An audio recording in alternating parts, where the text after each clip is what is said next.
Hi everyone, welcome back to No Sugar with Everything Kraus. It is a sunny, hot day in August. You do know why our camera is invisible. We in our bikinis. We're sitting outside. You know the deal. We're doing our same routine. This just appears to be the routine for summer, all right, guys? We'll be back in the fall. We'll be back when we feel like it. I'm kidding.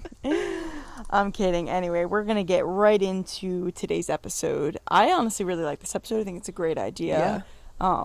And it's pretty much just, I wouldn't call them one-liners, but like very simple quotes that I think is one I have both, we don't like live our life by. That sounds dramatic, but they're just quotes that really, I don't know, like almost you like can, rewired our brain to see life in a new perspective. in a different way. And I think it's sometimes when you read quotes and when you read things, it's like, okay, this is like happy horse shit type of thing. It's not relatable. It doesn't feel like applicable to you. And I feel like these are very simple ones that are just like when you decide to look at life through this type of lens, like Isabel said, it overall just kind of makes life, I think, better. It makes life more positive. It really does kind of turn every situation around in a sense. And they're all not necessarily related to each other, but again, they're just very applicable to life no matter where you are in your life, no matter how old you are. I just think these are things that as girls in their 20s, it's sometimes we need these reminders. Sometimes we forget about things like this and then we read it and we find it at the right time in our life when we need it again. So bringing that to you guys in hopes that you can kind of feel inspired by these, and some of these maybe you've already heard, but maybe you just need a reminder of. And you guys really know what we're all about. This podcast is all about getting better in every single area of our life. So I like how you said they're not really all related. They're not. Some of them are like really random, but I feel like the common theme in each quote is that if you really understand the words that they're saying and apply it to your life and start living out your life in this way, like you are going to grow and change for the better. Kateria and I have really implemented a lot of these quotes in our life and have seen just like how much we've blossomed because of it and how different we are because of this mindset that we've adapted. And it's almost like we've kind of forced ourselves to take the mindset when we first read it, but we really hope they hit home for you guys. They're really powerful. So there's six. There's six really powerful. I just thought of a seventh that I want to also add, so there's seven. Okay. So there's seven really powerful quotes that we've read and come across that have truly changed our life, and we want to share them with you and really share our view on how we took them and move forward with it. Okay, so the first quote that we have for you guys, I'm just going to read it from my phone here, is, "A secret to happiness is letting every situation be what it is instead of what you think it should be, and then making the best of it." I love this one because there have been so many times when I have had this idea of grandeur in my mind and then things don't turn out like that, and it's really hard to pull yourself out of it when you have this like idea of something. And I always say to Isabel, because I fall to this sometimes, I'm like, don't set any expectations. Just try and keep your expectations low, not in like a negative way, but in more of like a self-protecting way, if that makes sense or something. But I just want to give a funny example of this because there have been plenty of times. So I already know what this is going to be. Tyler, my boyfriend, he is in the industry he's in. He has to be on call some weekends. So there have been so many times when I will go over to his apartment that weekend while he's on call, because obviously he can't leave the area. And I know in the back of my mind that there's a chance he's going to have to go into the hospital. He's going to have to go do a device check. Like there's things he has to do. I will get there like on Friday and I just have these like ideas in my mind that we're going to have like a cute date, like weekend, like we have to like pretty much stay very close to his apartment in that area. So it's not like we can go do anything. So it's just kind of like chill vibes all weekend. There have just been so many times when I've gotten to his apartment on Fridays and his call starts, I think at like 5 p.m. on Fridays. So he ends up having to work till like 8 p.m. and I got there at like 6 p.m. and I'm just so mad and angry that our night did not go as I had planned, and he tells me so many times like, Kateria, I could be at work. You know what I mean? Yeah. Like, I don't know. But the expectations in your head were like, oh, we're going to have a cute date night. Yeah. We're going to cozy in. It's going to be a chill yeah, Friday like we're night. gonna We make haven't dinner. done this We're in gonna so watch. long. Yeah, we're gonna watch a movie. We're just gonna hang out and chill. And then it's literally the opposite of that because he gets home at 9 p.m. We're eating dinner late. Like there's no time for a movie anyway.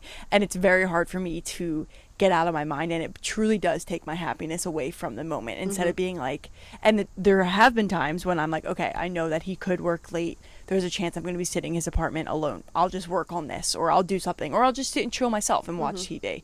And those nights versus the other ones are just totally different. Like the energy between Tyler and I, just everything is so much different and better when you just don't look at life that way. I don't know. It's really hard to pull yourself out of Yeah. the unhappiness you feel from like a failed expectation. It's Yeah. like a different kind of, I personally struggle with it. I think that's why this is one of my favorite quotes, because I have to remind myself of this daily and often. I like to call them ripples in my day.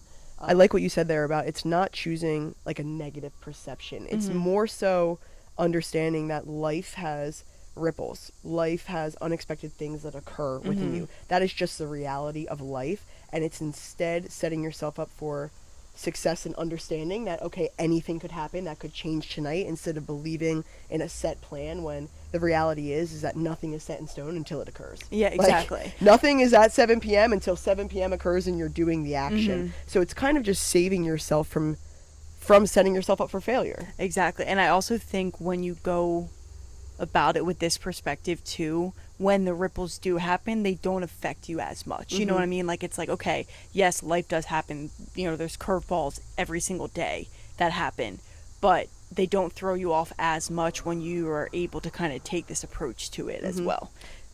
Another thing I want to say is, if you do have these expectations, like Kateri with her boyfriend Tyler on a Friday night, and they don't meet the expectations, they fail the expectations, and now you're unhappy, one of the best things to tell yourself in that moment is like, that is in the past. I literally cannot change it. Can I control it? No. Yeah. You got to move on. Exactly. Like if it has already happened, if you can't go back in time and change it, which you cannot, just keep moving forward, because something I've realized is that if I harp on the fact that it didn't happen or that it didn't go the way that I planned, I'm now ruining the rest of my night, the rest of my moment with what didn't happen. And it's like, okay, I could still enjoy the night. Like, and now like multiple things are ruined. yeah, now like the entire night's ruined and I'm going to bed crying my eyes out. Yeah, Like, yeah. it's just a total lose-lose. And the thing about it is that it was out of your control until it became in your control and you decided to still ruin it. Yeah, exactly. So control what you can control, and that means controlling your mood and understanding that you just have to move forward with what you've been given. Exactly. Okay, this next one is a one-liner that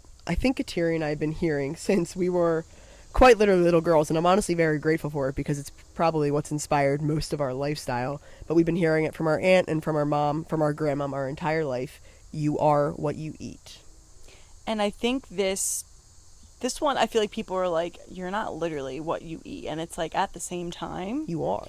you are. So this is obviously taking more of a nutrition approach. But like as we'll say, growing up, we heard this so many times, and in not a toxic manner, of truly just what you put in your body is what your body's going to become. And not even just from a looks perspective on the outside, of just the things that happen over time internally that we don't see within our bodies. When people get diagnosed with an autoimmune disease, when they get diagnosed with cancer or a sickness or an illness, eczema, psoriasis, the diagnosis comes one day and you have it, right? But over time, so much is happening inside of you that you might not even realize what you're eating is feeding these diseases, feeding these sicknesses, all that stuff, right? So it's over time. I just think it's so important to be consciously aware of the things you are putting in your body every single day. Now, that doesn't mean you have to live life perfectly. It doesn't mean if you have a Skittle on a Friday night that your whole life is going to be ruined and your body's going to explode. That is not what we're saying. I think this is more of just, like, people ask Ismael and I nutrition advice a lot, and we are not experts on this, and we are constantly learning new things all the time and, you know, trying to figure out what works for us.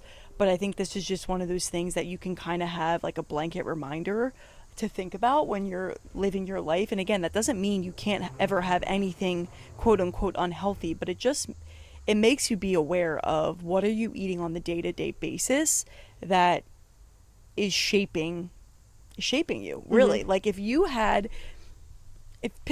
what you ate was like a costume you had to wear every day, what would your costume look like? Yeah. You know what I mean? And it's mine would look like Whole Foods for the most part. I'd be a watermelon, like, straight up. Yeah, right now I'd be a watermelon, a cherry, or a golden kiwi. Like, I swear that is all I'm eating. Like, every day I'm just like, all right, I'll have a piece of fruit. All right, fruit. Like, it's just not complaining, but they're in season. Anyway, I just think this is a really good way of if you're like starting out in a nutrition journey, if you're just trying to be more aware of what you're eating, kind of using this as like a little crutch to use. Yeah. I honestly think this is like the best way to approach healthy eating, because instead of getting overwhelmed by reading the labels, instead of understanding every single ingredient and how it's processed, is this ultra processed, etc., just think about it. You are what you eat. Do I want if I were to become this product, would I want that? And I know that sounds silly, but no, I wouldn't want to walk around in a Skittles wrapper. I wouldn't want to be that appearance. Yeah, exactly. I also think that this applies to a lot in life too, of like, you are what you consume in general. So from the food you eat, the podcasts you listen to, the TV shows that you watch, the music you listen to, the people you surround yourself with, and the conversations that you're having with people. So I know this wasn't originally about, you know, all of this, but I just, when I hear that quote, I can also apply it to so many other areas of my life. And when I started thinking of it that way, I kind of changed my approach to even television shows. Like, I used to watch television, and not a lot of the things that I see on TV now, I'm just like, this is crazy, but I would still watch it. Like, past me would be like, okay, whatever. Like, that's Too not hot to me. handle. Yeah, like, Classic that's not example. me, but I'll still consume it, whatever. And now, for example, what was Love Island. It was just on this past summer. Last summer, I did watch the Love Island season. The whole time I'm like, this is crazy. These people are like nuts, but it's funny to watch. This season, I literally put on the first episode for probably 10 minutes and was like, I cannot consume this as the person that I want to be. And that is no hate to anyone who watched it. I'm just saying, like, with my values and goals that I had for myself, I was like, this isn't something I can consume. And I know if I consume it, it is in a way shaping me. Yeah. So it's kind of like picking and choosing those things. Same with podcasts and music, and those are hard decisions you have to make and hard sacrifices sometimes, but it's just like food. Sometimes you have to sacrifice for the healthier option because you care about yourself. It's the highest form of self-love and respect, truly. And I want to emphasize here that it's really, you are what you consume consistently and daily. Yes. Like what Kateri said, it's not if you eat, a pack of Skittles on a Friday night. No, you didn't just ruin your entire diet. You watch one episode of Love Island. No, it's not going to completely change you. I think a lot of people think that quote means that, and that's why they're like, oh, I watch Love Island, it's not going to affect me. Yeah. No, it's not just the one-time thing. It's more so, how often are you binging Love Island? Because that's going to, and I don't even mean like because it's different from us. That's not why I'm not watching it. It's more so the behavior the girls have towards the boys, the mindset the boys have towards the girls. I don't like hearing that way of thinking. I think it influences my mind as a single 23-year-old in the dating world now. I don't like hearing that and then going on a date with a guy and almost operating under that same perspective, because as much as I think I'm not, well, I heard it, and then you kind of think it's the norm. It's like, it's my big problem with the Call Her Daddy podcast. I mean, it's not really about that anymore. I never like to hate on another podcast. Listen, Alex Cooper does a phenomenal job. She's a great businesswoman. Well, and she's transformed her podcast, but there's still moments. But there's like the one episode where she was telling women to sleep around in her 20s. That, like, to me, like, I could not even hear that episode. Now, would I have taken her advice? Absolutely not. I'm stronger than that. But I just didn't like that she, like, I don't know, I didn't want to listen to something like that, because I was like, man, that's feeding me information that isn't even relevant to the goals or person that I want to become. So. Exactly.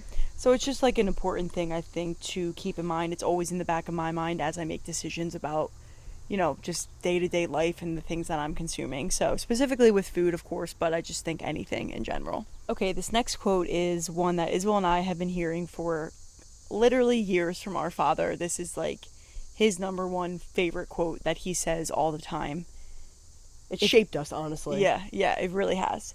If you are the smartest person in the room, you are in the wrong room. And for a while, when I heard that, I had no idea what that meant. I'm like, don't you want to be the smartest in the room? Like, growing up, you're like, oh, I want to be the smartest. I want to be the smartest in the class. I want to, do all these things. I was never the smartest in the class, so I didn't have to worry about that. So this quote, kind of breaking it down a little bit. If you are the smartest in the room, you are in the wrong room. What really does that mean? To me, it's basically like you're surrounding yourself with people who, this sounds terrible, but like are below you, who don't make you want to learn more, be better, do more, because they're looking to you for that, right? And it's I look at it as always trying to surround yourself with people who are going to make you want to, work harder, be better, learn something new, challenge your mind, challenge yourself, put you in a position where you're almost uncomfortable because you're like, wow, all these people around me are so smart. Like, I have a lot to learn on X, Y, and Z to be able to be really in these conversations, right? And it's, like, you can take that however you want to however you want to, but I just think it's one of those things that it's really easy to want to feel comfortable when you're in rooms, to want to feel, yeah, just comfortable about who you're surrounded by. But I feel like it's about putting yourself in kind of uncomfortable situations as well. Yeah, that's really the key, I think, behind this quote is the uncomfortable situation and the discomfort that comes from not being the best, because it's in our human nature to want to be the top dog at everything. And when you put yourself in an environment where you're not the top dog, a lot of people feel insecure, when instead Gitiri and I kind of, because of this quote, we've really channeled that energy of like, wow, look at every single person I am next to is an opportunity to grow and become better. I'm going to learn from them. Like, I don't mean this in a rude way because I love conversations, but my favorite conversations are with people who are much further than me, much farther ahead of me, much more successful than me, because I know that every single word they say is value. There's straight value going into my mind that is going to drive me and motivate me to do better. And I'll give you guys a real life example that happened with Gitiri and I's life and how it changed our life by putting ourselves in this situation.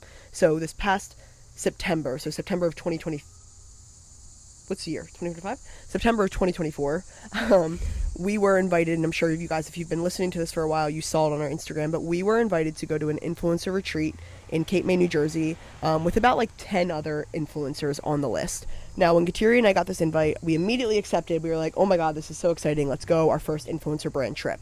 So when we looked up all of these influencers, we of course looked at their following, their pages to get a vibe of who they are. They all had at least 25,000 followers and up. Now, Gitiri and I at the time had just hit 10,000 followers on Everything Kraus, and that was like a huge milestone. And I think in this situation, if we didn't have this quote, we could have looked at this and been really intimidated and gotten down on ourselves for not having a lot of followers. But the first thing Gitiri said to me when I literally texted her this message: we have the least amount of followers in this entire group. Gitiri's first instinct, the first thing she responded to me was, good, we're going to learn so much from this trip. And it was so unbelievably true. Like, we picked everyone's brain on that trip. We what content performs best? How'd you grow your following? What type of reels do you do? Do you do better with like talking reels to the camera? We really asked a ton of questions because we knew that these people were once where we are and have maybe done more of the work to get to where they are. And we were about to be venturing on that journey that they have already been taking. So I feel like because of that trip, it motivated us, it inspired us, and it taught us so much that we now have 87,000 followers, almost 88,000 followers on Instagram ever since that trip. And I don't correlate all of that success to those people, but I definitely correlate the motivation and the drive after that trip to them, for sure. Well, because it could have easily discouraged us as well, or like had us keep our mouth shut when we're all out to dinner with everyone, of like not talking because we don't feel like we have a voice in that situation. You know, it's like that's not us. But at the same time, you're right, like it's those type of, like these types of quotes that we have in the back of mind that our dad truly has instilled in us since we were children, of having that mindset and being like, wow, we're gonna be like the really little fish at this table, and that's awesome. That's a good place to be. I'd rather be in my seat right now, because I can learn a lot from this situation. Okay, this next quote is probably by far my favorite quote. It is something that I turn to, I would want to say every day, especially being in the space that we are in, and even being a fitness instructor. I feel like I kind of have to remind myself of this a lot, and that is, other people's perception of you is not your responsibility. This is one of those quotes that you've probably heard before, and I really just want you to listen to that. Other people's perception of you is not your responsibility.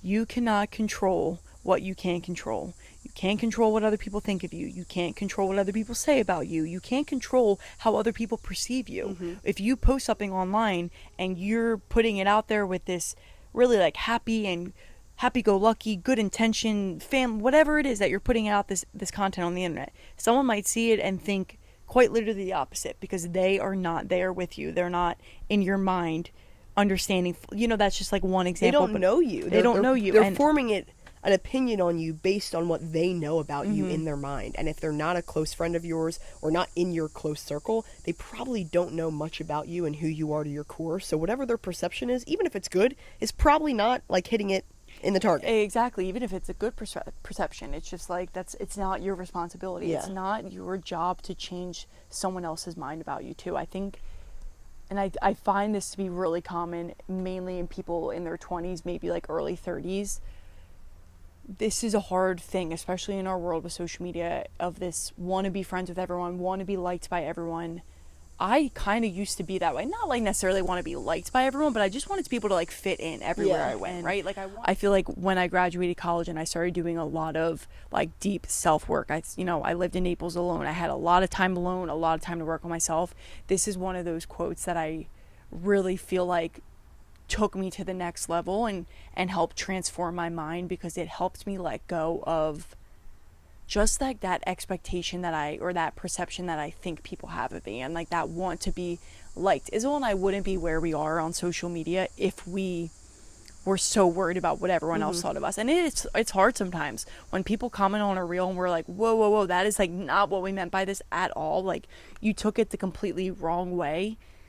Yes, we can respond back, but to an extent, and it's just, we can't focus on that. It's not our responsibility. If you waste all of this time trying to get everyone to understand you, you are going to waste your life away, because let me tell you, it'll take your entire life and probably then some for people to understand you the way you want to be understood. Yeah, no one's gonna like no one is going to understand you. No one is going to know you like you know yourself. It's just the reality of it. And yeah, this is like my favorite thing to live by. I think that's probably the hardest part about this quote is, like, when I think about, you know, people's other perception of me, what really bothers me is that when people misunderstand me when I'm really operating out of pure, like, sweet intentions in my heart. And this is why Kateri and I say we struggle with this, or that we remind ourselves of this daily, is because being influencers, being in a space where we have an audience, people are constantly commenting things on our reels, DMing us messages that are really hateful and mean on a reel that we put out in like such a beautiful, like, it came from the heart, that message. And they're purely misunderstanding our entire message. Like the way that when they message me, I'm like, that's what you got from this? Like that really? is what you took away? Wow, you didn't hear a word that I said. And it's in those moments where I'm like, I can't make you understand me, because I have tried to fight those people off in the comments. I've tried to, you know, back myself, show who I am. But the reality is, like what Kateri just said, they do not know you. And they are not going to listen to what you say, because it's not going to change their opinion on you. Whatever opinion they have on you is what they're going to hold deep in their heart. And that's just a fact. One example of this, I just want to give like an exact example because I just read it on my phone before coming onto this podcast, was I posted on Twitter. I'm a big poster on Twitter. I love posting like my life and photos on my X page. And I posted like something about like heated Pilates. I was doing like a hot Pilates class. And I said like, get after it today. Happy Monday. And it was like a series of me flowing in the heated studio. Now I'm wearing biker shorts and a sports bra. It actually wasn't one of the CSB bras that's like super, you know, does show a little bit more boob. I naturally have a little bit of bigger tits. Anyway, that's not the point. Bigger tits. Someone quote tweeted my tweet and reposted it and said, acts like she loves God, posts like she's a slut.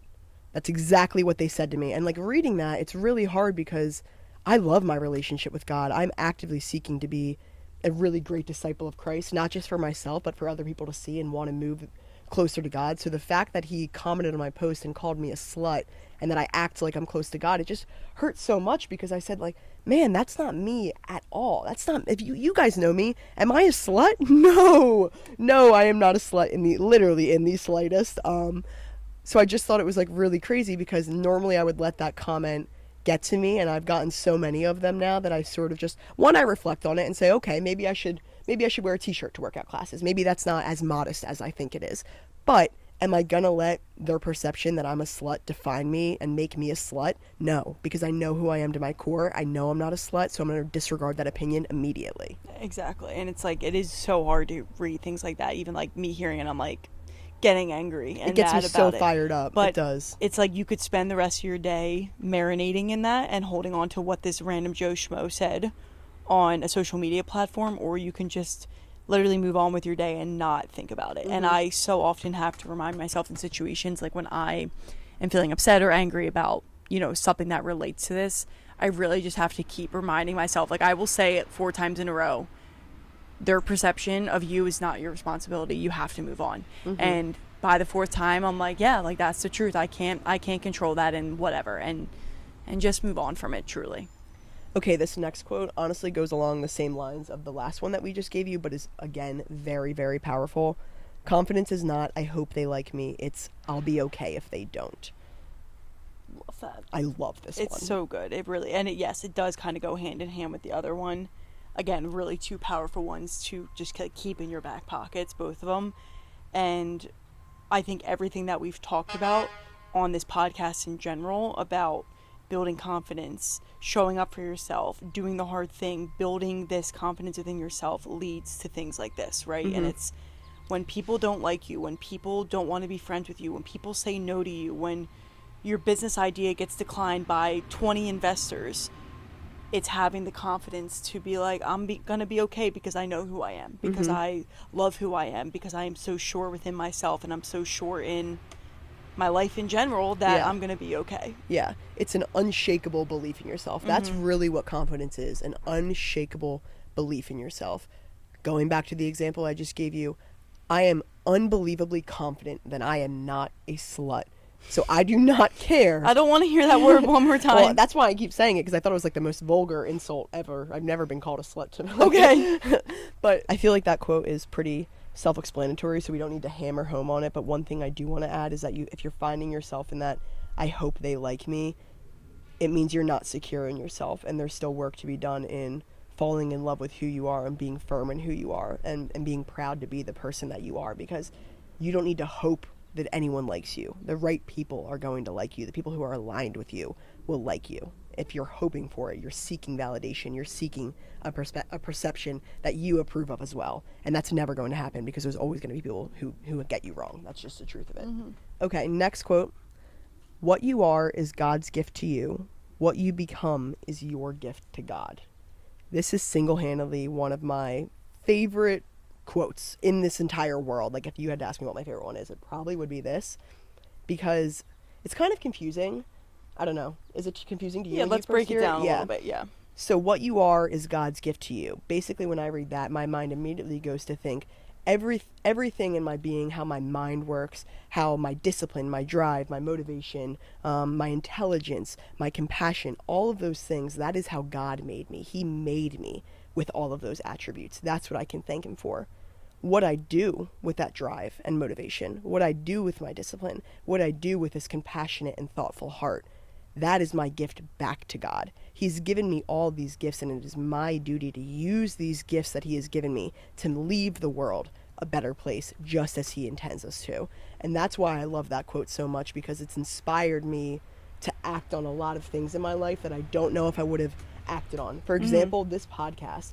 Our podcast doesn't get crazy views. I mean, it does good. Honestly, it does good, but we're not in like the millions. Yeah, we're not in like the millions, and I think a lot of people would have given up or stopped doing this podcast because, it's not performing. But that was never the message behind this podcast.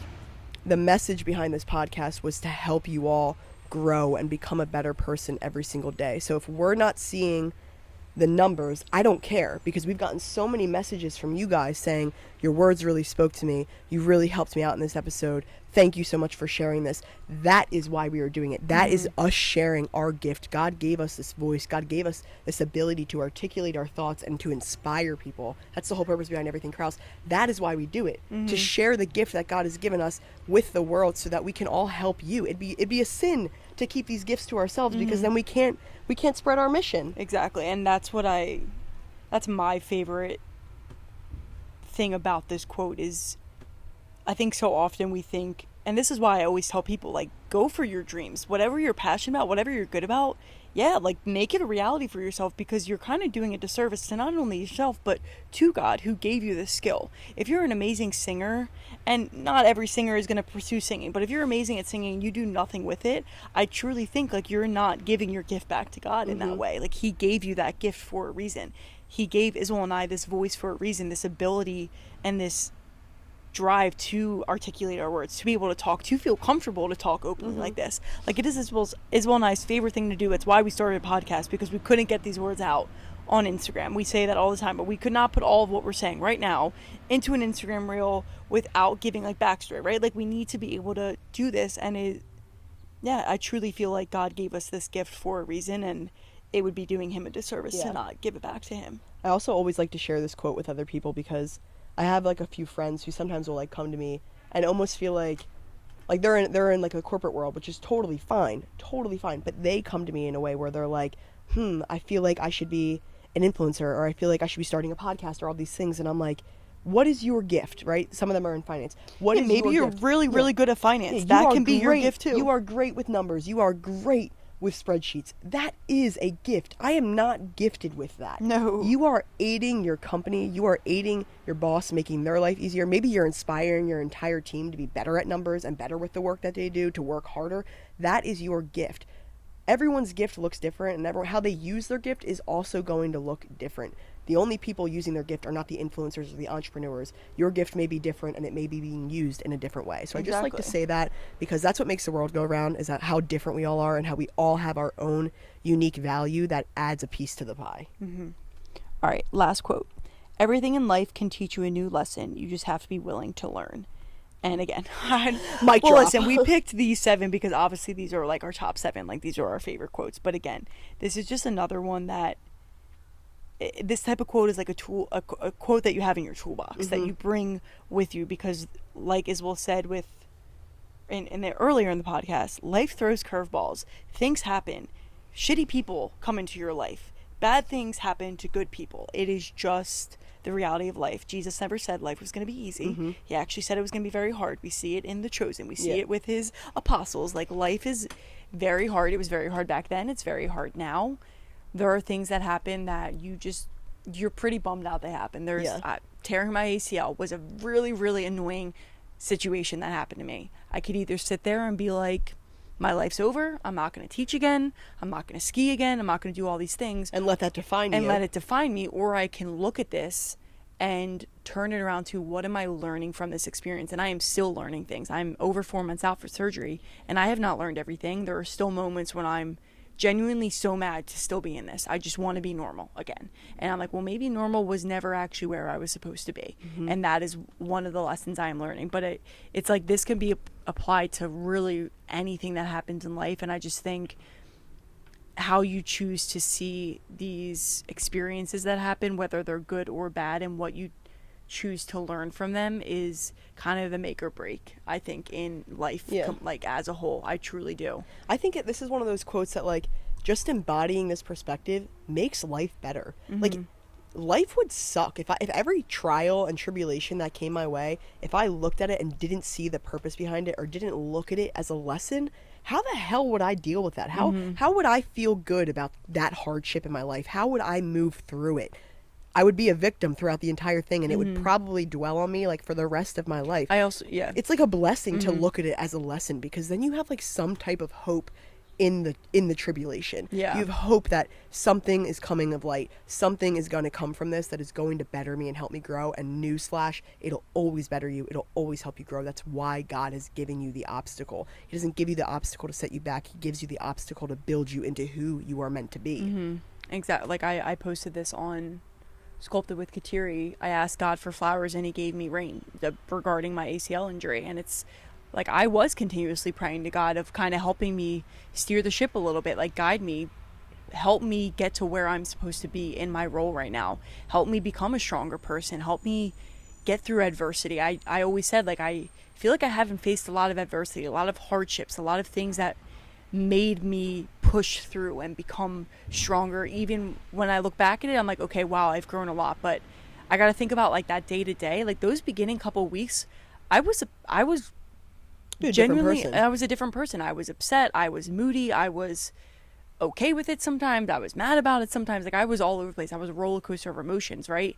But all of that was, I asked God for flowers, and he gave me rain. He gave me what I needed to grow flowers. And that is to grow into who I am becoming now, to have the strength to persevere, to push my body, to push myself, to get comfortable with being uncomfortable, and almost just being able to inspire other people as well today, and who are going either in the same injury or a different injury, or just a hardship in life in general that takes them back a little bit. And I think a lot of times, I know this, it's very hard to see the lesson right away too. You're not supposed to always see the lesson right away. A lot of situations take longer to see the lessons. I'm 4 months out from surgery, and I'm still seeing some lessons come through. Some I learned earlier, some I'm learning right now, and some I haven't learned yet.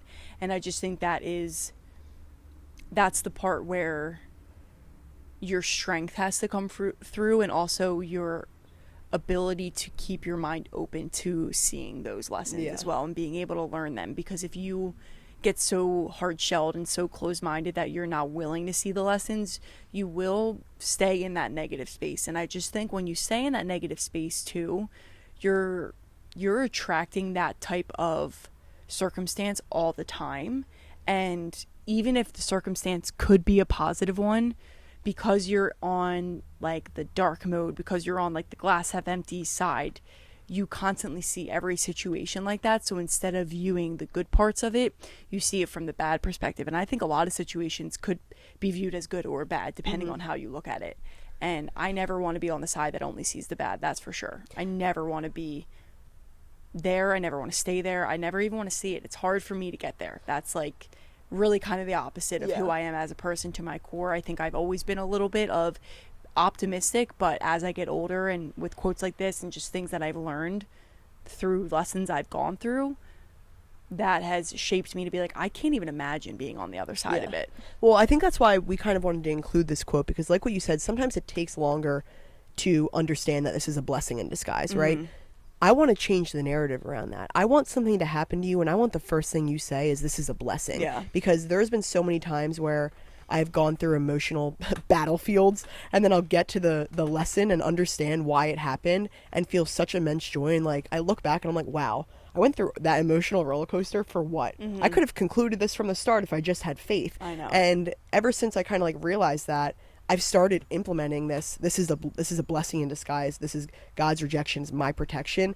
As soon as I institute that, like immediately when something happens, even if I don't know why it's happening yet, it just makes the process better. It makes it like it opens my eyes to almost be receptive to the lesson that's around me. I feel like a lot of the times I miss it because I'm just so negative about it. And I want you to be the person when something bad happens to you, when it doesn't go your way, I want you to think this immediately. And one example I just like to give is, I've talked about it in this podcast before, when this guy ended it with me that I really didn't think was going to end it. Like I thought it was going somewhere great, potentially my husband.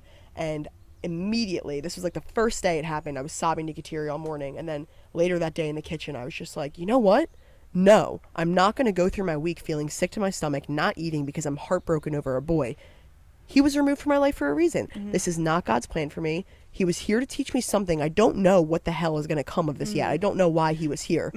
But he was here for something. And I chose that mood immediately, literally healed, got over him that day. I swear. Like, I know that seems so crazy, but like God healed me. It's choosing to say too, I don't know the lesson yet, but I know there is a lesson. And that's faith. That's what faith is trusting in God even when you don't understand. That's what leaning on not your own understanding, but on his understanding is. And now the lesson, I think he came into my life truly to introduce the rosary, to bring back the rosary. And now we have a mini side business of selling rosaries. And it's one of the most fulfilling things that we do and one of the most joyous things that we do in our day. And if I were to have waited until now to understand that that was the blessing, man, what a dreary past few months it would have been. No, for real. I mean, it has truly, he has changed all of our lives. Yeah. I really do. I went on a rosary walk this morning. I don't know if I would have done it without him. I know. So, And now I literally look at him with like such an open heart of like, I almost smile. Like I don't smile. I obviously don't like the guy, but I don't smile. Like I smile when I think of him because I'm like, man, you opened up such a beautiful door to my life. And I think if I didn't take that positive perspective in the beginning, I don't know if I would be as softened towards him as I am now. Yeah, exactly. So these are just, like we said, 7 quotes that we truly do love, that we lean on a lot, that we go back and read, that we remind each other of a lot. And I think it's just things that we kind of hold in our, like I said, in our back pockets, that we turn to as tools in our toolbox to get 1% better every day, to continue working towards our goals, and just, really becoming the best versions of ourselves that we can be for God and for our life here on earth, so that, our life outside of earth is a beautiful life as well. And I just feel like hearing these, sometimes you hear them in your right moments. So I hope some of these quotes sat with you, whether all 7 of them or one of them. I hope they sat with you in your own way, in whatever way you needed to hear them today. And I hope if you heard one of these and your immediate thought, because it depends on what mood you're in when you're listening to this, but if you heard one and your immediate thought was like, that's such horseshit, or like whatever, I encourage you to go back and listen to the quote again and to sit with it, to remove your mood and to just be like, what is the meaning behind this before I choose to not even believe it. Hear the quote, pause us, don't listen to our talk about it, and just decipher for yourself what you want to take from that quote as well. But anyway, one more the eighth little The eighth quote that will bonus. change your life. Subscribe to No Sugar. Subscribe to this YouTube channel, please. Follow us on Instagram at Everything Kraus, at Sculpted with Kateri, at No Sugar Pod. Comment on this video, like this video, share this video with a friend. Use our audio on Instagram, maybe make a little reel on it. I don't care what you want to do. Just help spread the word of No Sugar.